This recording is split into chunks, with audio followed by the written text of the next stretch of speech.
Assalamualaikum warahmatullahi wabarakatuh. Alhamdulillah, innal hamdalillah, summa salatu ala rasulillah, wa ba'du. Selamat siang, salam sejahtera buat kita semuanya. Salam Bhinneka Tunggal Ika, salam seduluran NKRI dan Pancasila. Alhamdulillah, pada siang menjelang sore ini kita dapat berkumpul bersua kembali di webinar Agama Cinta di edisi ke-15.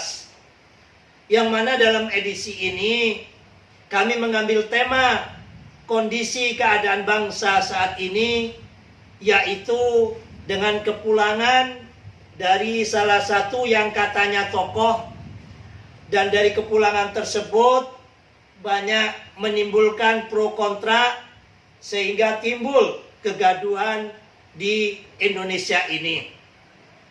Bahkan juga telah memakan korban 2 Polda yang mana sebenarnya karirnya cukup bagus dicopot ataupun diganti. Tema ini sengaja kami ambil, yaitu apa? Negara tidak boleh kalah. Saatnya kita bangkit bersatu melawan kelompok-kelompok intoleran dan kelompok-kelompok politik identitas yang bikin kegaduhan dan juga cenderung memecah belah bangsa kita. Indonesia sebelum merdeka yang bernama Nusantara ini, dari Sabang sampai Merauke, dari Miangas sampai Pulau Rote, bukan terdiri satu agama, bukan terdiri satu suku, bukan terdiri satu golongan, akan tetapi benar-benar majmuk, benar-benar plural, sehingga para founding father kita atau sesepuh-sesepuh bangsa ini memiliki filsafat yang sangat luar biasa, yaitu unity in unity, Bhinneka Tunggal Ika. Di dalam perbedaan kita tetap satu, dan tekad bulat itu diwujudkan setelah beratus-ratus tahun Indonesia dijajah oleh kelompok-kelompok kolonialis, baik itu Portugal, Inggris, Belanda, dan yang terakhir Jepang. Di tahun 1928, para tokoh-tokoh muda, baik itu Yong Java, Yong Ambon, Yong Borneo, Yong Celebes, di seantara Nusantara ini berkumpul, memberanikan diri, bertekad membangun suatu bentuk perjuangan untuk kemerdekaan bangsa ini dengan bersumpah, yaitu satu tanah air, satu bahasa, satu tumpah darah, yaitu Indonesia. Berangkat dari inilah pergerakan demi pergerakan dilalui, tidak memandang suku, tidak memandang agama. Alhamdulillah, buah tersebut diwujudkan oleh Allah Tuhan Yang Maha Esa hanya dengan secari kertas. Maka atas nama rakyat Indonesia, Soekarno-Hatta berani memproklamirkan Indonesia, yaitu kemerdekaannya pada tanggal 17 Agustus 1945. Di dalam perjalanan ini, kelompok-kelompok khususnya yang mereka jadi antek-anteknya daripada Belanda, yang ingin masih menguasai Indonesia, sering sekali membuat kegaduhan.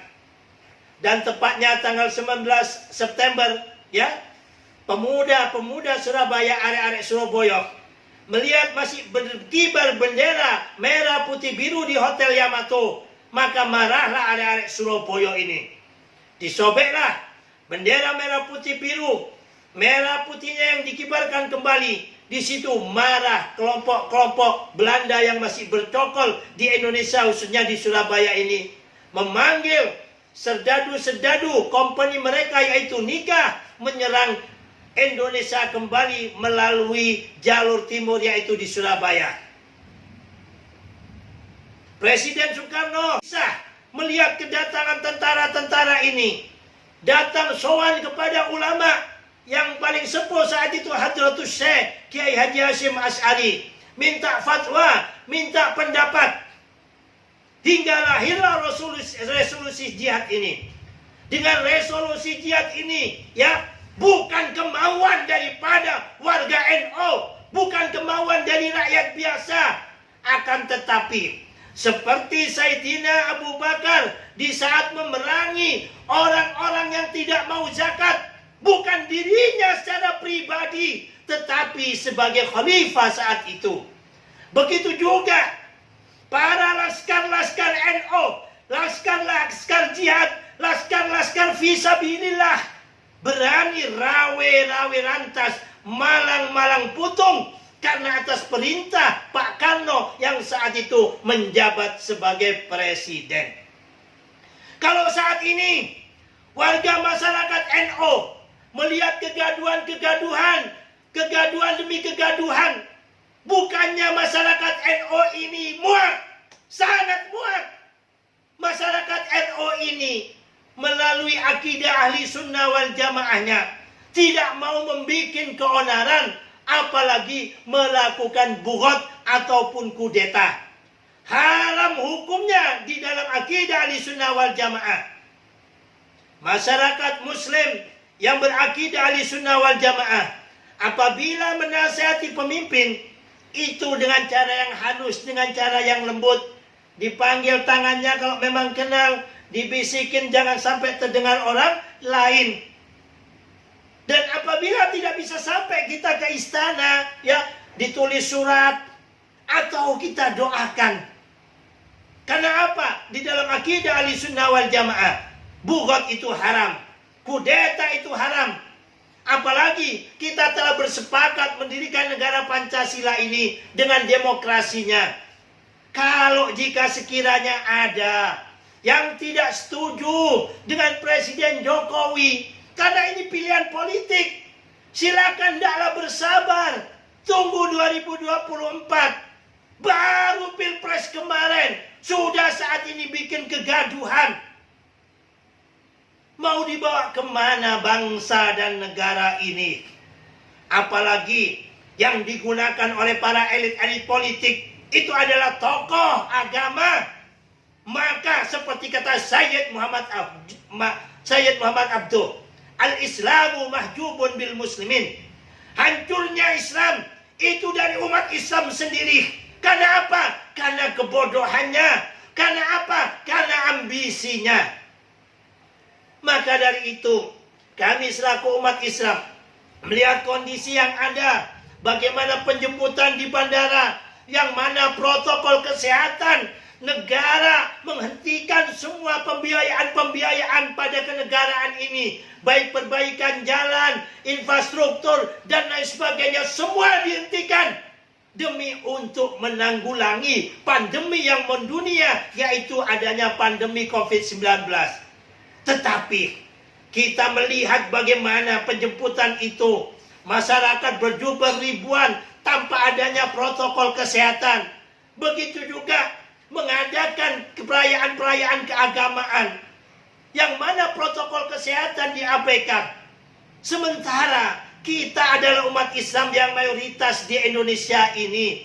Seharusnya kalau kita ngaku umat Islam, bagaimana seperti firman Allah, wa ma'arsalnaka, hai Muhammad, aku tidak utus engkau, kata Allah, illa rahmatan lil alamin, angin kejopo membawa rahmat bagi seluruh alam. Kita ini semua umat Islam khususnya hanya kepada Muhammad, tetapi juga kepada umatnya ini. Aku tidak ciptakan Islam, aku tidak utus Nabi Muhammad kecuali membawa rahmat buat alam ini.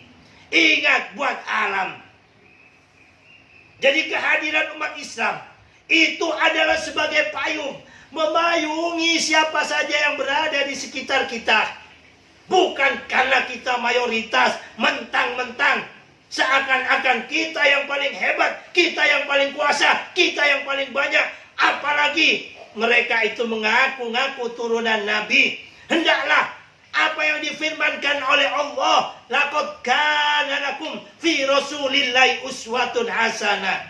Benar-benar telah ada contoh suri toladan kepada Nabi Muhammad. Umatnya Nabi Muhammad selalu berusaha dan mencoba bagaimana bisa meniru uswah toladan daripada Nabi Muhammad.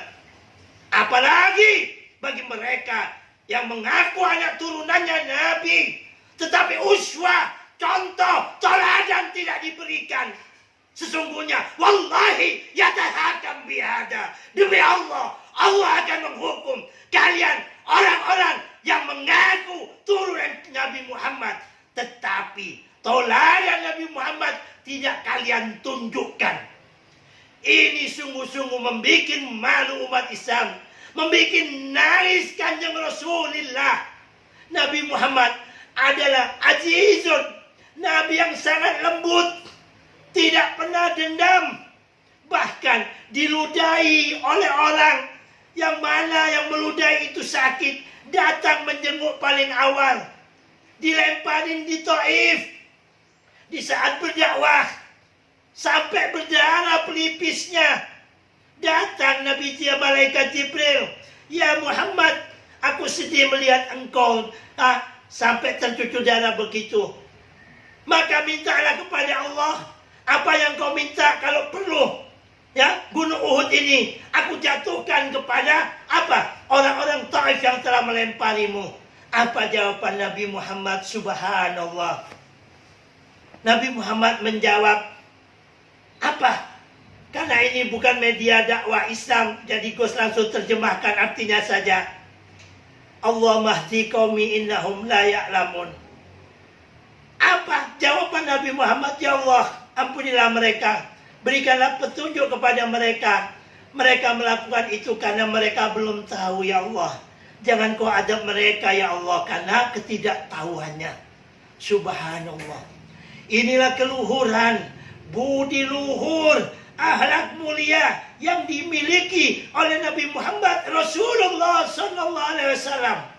Tidak pernah merasa dirinya paling hebat, tidak pernah merasa dirinya paling jago, tidak pernah merasa dirinya yang paling luar biasa. Ingat, meskipun Nabi Muhammad ditokohkan di saat terjadi perebutan di dalam memasang Hajar Aswad, Nabi Muhammad tidak merasa karena ditokohkan, ya waktu itu padahal masih muda. Maka untuk menghormati daripada kabilah-kabilah yang ada di sekitaran Mekah, semua masing-masing kabilah digelarlah surbannya Nabi Muhammad. Ya, Hajar Aswad ini ditaruh dan semua daripada pemimpin-pemimpin kabilah disuruh ngangkat bersama-sama. Inilah akhlak karimah daripada Nabi Muhammad. Inilah akhlak kebersamaan yang dibangun oleh Nabi Muhammad Sallallahu Alaihi Wasallam. Begitu juga Nabi Muhammad di Madinah. Ingat, Madinah dulu yang bernama Nasrib, ya, yang bernama Yasrib. Ini kotanya orang-orang Yahudi dan Nasrani dan sebagian daripada orang-orang Majusi. Nabi Muhammad datang ke sana disambut karena akhlakul karimahnya, karena apa yang disampaikan, ya, apa yang difirmakan itu tidak beda apa yang terdapat di dalam Injil dan juga terdapat di dalam Taurat. Dan Rasulullah disambut oleh orang-orang Ansar di sana, kelompok-kelompok muhajirin dari Mekah ini. Hanya beberapa orang saja yang sudah beriman kepada Nabi Muhammad. Orang-orang tidak ada dengan pedang, tidak ada dengan perang, tidak ada dengan kekerasan masuk di dalam Islam. Semuanya mereka karena melihat akhlak karimah yang dimiliki oleh Nabi Muhammad. Di saat Nabi Muhammad datang ke Yasrib ataupun ke Madinah, para tokoh-tokoh agama ini, baik dari Yahudi, Nasrani ataupun yang sudah beriman, saling berebut untuk memberikan tempat kepada Nabi Muhammad agar tidak menyinggung perasaan mereka. Maka disuruhlah ontanya itu dipukul belakangnya untuk duduk. Di mana onta itu duduk, disitulah Nabi Muhammad membangun dia tempat untuk tidur, yang akhirnya juga menjadi Masjid Nabawi. Inilah akhlakul karimah yang dibangun oleh Nabi Muhammad. Percuma kalian mengaku daripada turunan Nabi Muhammad, tapi kemuliaan, kesantunan tidak kalian miliki. Lebih baik kita bukan daripada turunan biologis, tapi turunan idealis lah yang dimiliki oleh Kanjeng Nabi Muhammad SAW ini bisa kita tauladani, sehingga siapapun yang berada di sekitar kita, sekitar pesantren kita, sekitar masjid kita, sekitar majelis kita, tidak merasa takut, tapi merasa ada adem, ayem, tentrem. Kalau hujan tidak merasa kehujanan, kalau panas tidak kepanasan, karena kita bisa menjadi rahmat bagi alam sekitar kita. Inilah mungkin yang mengawali daripada pengantar diskusi kali ini.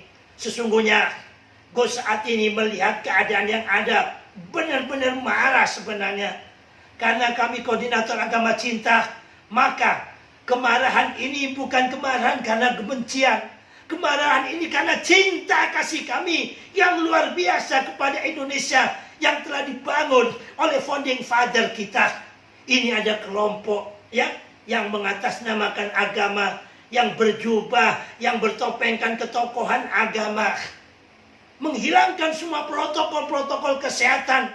Gus saja selama 8 bulan bertapa di rumah, majelis-majelis diundur, pengajian-pengajian semuanya diundur. Gus ikhlas. Untuk makan harus jual mobil, harus jual yang ada di rumah. Demi semuanya karena mematuhi protokol kesehatan yang ada.